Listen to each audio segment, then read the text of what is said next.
Bonjour, nous sommes tous les trois enseignants au lycée du Bourget, qui est un établissement dans lequel tous les élèves, dans tous les niveaux, suivent des enseignements interdisciplinaires. Et le dispositif que nous allons vous présenter concerne le niveau première et doit permettre aux élèves de construire leur TPE, la première épreuve de bac.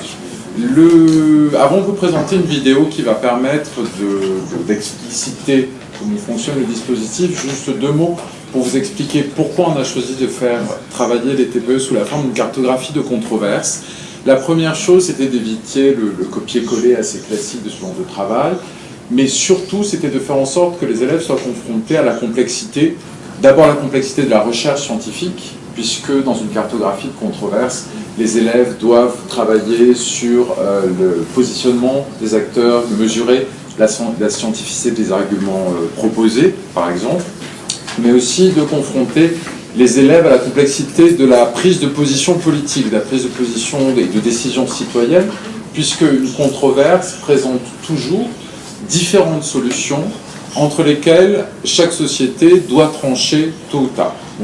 D'abord une vidéo qui va permettre de comprendre comment fonctionne le dispositif de cartographie des controverses, qui a été réalisé par Forecast, qui est le laboratoire de Sciences Po avec lequel nous travaillons. Je mets en œuvre pour la 4e année la formation par la cartographie des controverses à l'analyse des sciences et techniques dans le cadre de la préparation aux travaux personnels encadrés. Et cela en partenariat avec le programme Forecast, piloté depuis le Media Lab de Sciences Po. Je suis Aïcha Amgar, proviseur du lycée du Bourget, qui a ouvert ses portes en 2014. Et nous avons cette année des premières qui sont tout ensemble engagées dans la cartographie des controverses dans le cadre des travaux personnels encadrés qui constituent des épreuves anticipées du baccalauréat. La cartographie des controverses a pour but de s'orienter dans des sujets qui, comme le nom l'indique, sont des controverses. C'est-à-dire qu'il y a plein de gens qui ont des positions différentes et on ne sait pas comment les repérer. Donc pour éviter disons, le militantisme et le découragement, on fait des cartographies, des positions diverses et ensuite on demande à chacun de s'orienter comme on fait avec une carte routière, disons. Les recherches qu'on a faites précisément, il y a certains scientifiques qui disaient que c'était dans les gènes, donc dans les chromosomes, il y en a qui disaient que c'était dans le cerveau, etc. Et il y en a qui disaient que c'était justement au cours de l'adolescence, ça se passait pendant l'adolescence. On a fait un Skype avec un biologiste, Jacques Balthazar, aussi avec un sociologue qui s'appelle Arnaud Lerch. On a rencontré un sexologue aussi, je ne sais plus son nom. On a rencontré un psychologue qui travaille sur l'homosexualité. Et après, on a rencontré un prêtre qui travaille à la Courneuve. En fait, c'est une méthode qui permet de modifier le génome humain à des fins scientifiques ou esthétiques, par exemple. On va la présenter le jour de notre TPE, le jour de l'oral. Comme on a vu les avis pour et les avis contre, on voit que ça pourrait être une grande avancée dans la médecine contre les maladies génétiques. Mais par contre, si elle tombe entre de mauvaises mains, les gens pourraient l'utiliser afin de changer l'aspect physique. Donc les générations futures, elles pourraient être changées.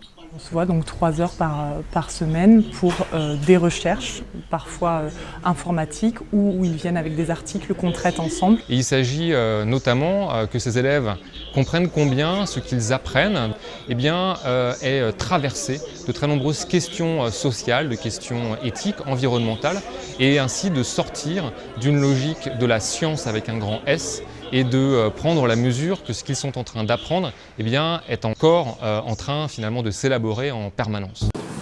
Alors du coup, vous allez me dire, le TPE à la base, c'est effectivement un travail d'autonomie. Alors pourquoi le travail par cartographie des controverses est encore plus un travail d'autonomie? Premièrement, comme mon collègue l'a dit, effectivement, le copier-coller, il est exclu, mais en fait, il est juste impossible, puisqu'il n'y a pas de ressources sur Internet, par exemple, qui va pouvoir être disponible pour répondre à la question des élèves. Donc ça, c'est la première chose. Deuxièmement, après, il va y avoir aussi la possibilité et l'obligation des élèves d'analyser leurs recherches. Donc, ils vont tomber sur des positions opposées, portées par des acteurs différents et qui sont liés directement à des enjeux divers et variés de la société.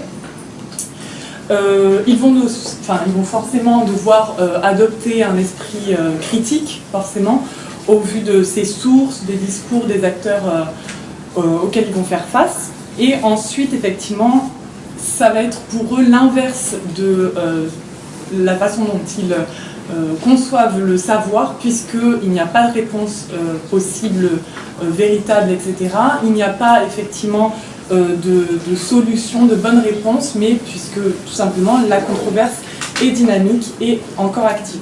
Donc l'objectif pour les élèves, c'est vraiment de rendre compréhensible la complexité justement de cette controverse et du coup de rendre disponible et visualisable toute la masse d'informations qui est reliée à cette controverse.